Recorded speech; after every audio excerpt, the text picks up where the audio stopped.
Magda, I can't seem to lose weight. Help. Magda, I want to lose weight. How many calories should I be eating? I can't stop gaining weight. Please help. Can I have a protein shake with a banana after my workout? How do you even calculate your macros? Well, in today's video, I'm going to address the most common question I get, and it is how to calculate your macros. This is only one of the methods I use with my Lady the F Up clients to see phenomenal results that are actually sustainable over time. Yeah, you can lose weight and keep it off for the rest of your life, but it all comes down to what your macros are. I do want to preface and say that every single person's macros are going to be different. And even the method that I'm showing you today is not bulletproof. Your body is adaptive. And what that means is what you do today is not what you're going to do 2 weeks from now, because your body changes over time, because it always wants to get to homeostasis. And because of that, your macros are going to change. How do you even tackle fat loss or muscle gain when none of these methods are really bulletproof? That is why you hire a coach to make these objective decisions to either change your macros, change your program, change your activity level, so that your body is always changing and you're always reaching your goals. In my previous video on what macros are and why they're important, I addressed that carbs, fats, and proteins are the 3 macronutrients that make up your overall calories. The basal metabolic rate, or BMR, is the amount of calories your body needs to just live, just to blink its eyes, just to breathe, get your heart pumping, get your mind right. So these are the amount of calories that don't come from physical activity. Together, your BMR plus your daily activities make your TDEE, your total daily energy expenditure. The TDEE is how many calories you burn overall in a day. And we can take the TDEE and take into account your height, your weight, your sex, and we can determine your macros based on if your goal is to gain weight, lose weight, or maintain your weight. And in order to do that, we need this equation. And this will help us determine how many calories you burn in a day. For men, you take 10 times your weight in kilograms plus 6.25 times your height in centimeters minus 5 multiplied by your age plus 5. I'm going to leave this on the screen for you to screenshot.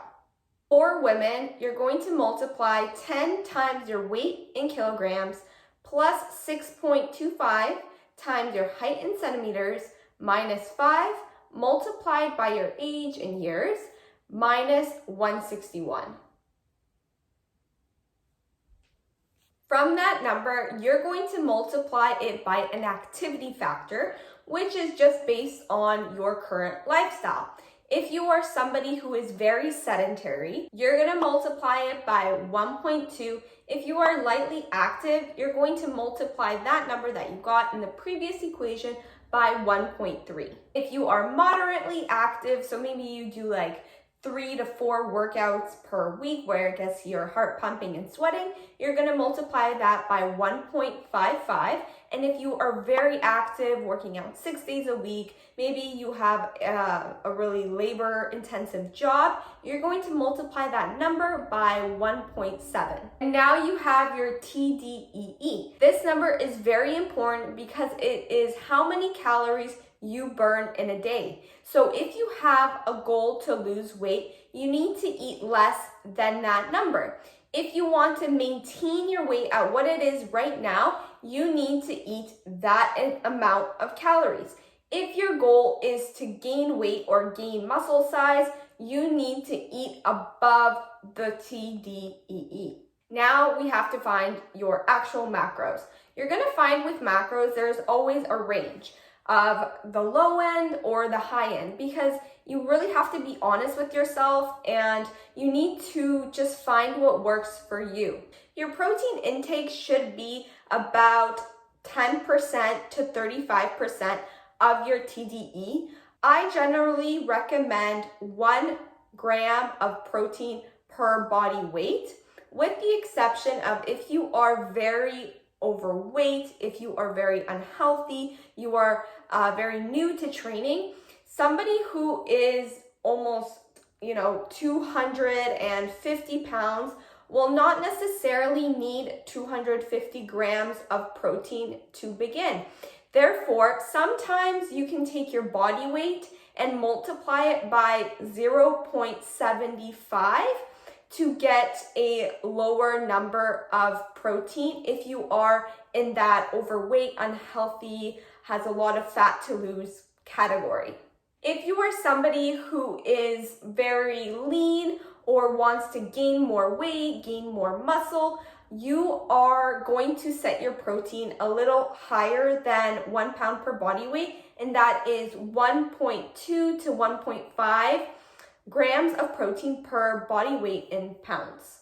Next up, calculate your fats. Take your TDEE and multiply it by 20 to 35%. For women, I suggest a higher fat percentage because it regulates our hormones, and when you don't get enough fat in your diet, you can see some negative health effects on your menstrual cycle, on your mood, and your overall health. Calculate your carbs by taking your TDEE, multiplying it by 45 to 65%.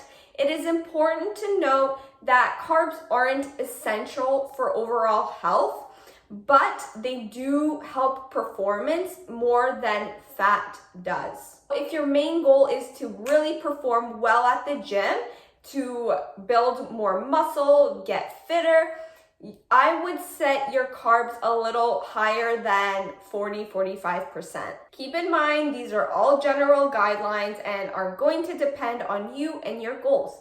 Personally, I love having higher carbs and higher protein. I find that the protein really satiates me and keeps me fuller for longer. Protein also allows me to gain more muscle, burn fat at the same time. What's also interesting about protein is it has the highest thermic effect of food. What that means is each time you eat protein, it takes a lot more energy to process and digest than it does carbs and fat. That is why you burn a little bit more calories when you eat more protein. This is what I recommend you if you are just starting to count your macros. So download an app like MyFitnessPal. Don't change anything in your diet for about a week and a half and just track what you are currently eating. If you are, drinking 6 Cokes a day, or you are eating, like the whole bag of cereal every single day, don't change it just because you are tracking and you think that, okay, like I shouldn't be eating this, so I'm not going to track it.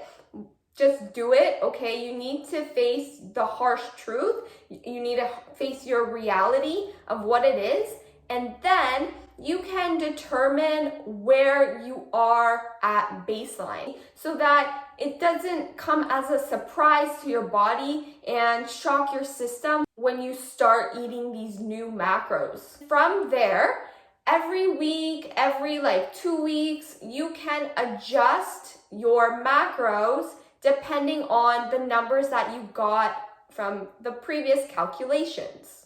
Take it slow, really understand what you are putting into your body and understand what you are eating in a typical day. You may find that you've calculated your macros and maybe you're following them for 2 weeks, but you are starving and you are losing weight so quickly. That may not be a good thing because then those macros are too low. Maybe you need to increase your carbs a bit. Maybe you need to increase your fat. Who knows? But if you were to have somebody objectively look at your macros and determine what is good for you and your goals, that would be an ideal situation. Understand that tracking your macros takes patience and it comes with practice. It takes some time to log everything in and understand what you are eating. In the end, you want to track your progress based on how you are feeling, your mood, your energy, and you want to see, are you reaching your goal? You're probably gonna have to tweak it at some point because again, the body is very adaptive. That's it for me, guys. Shoot me a thumbs up if you like this video. Make sure to subscribe to my channel, follow me on Instagram, and until next time, see ya.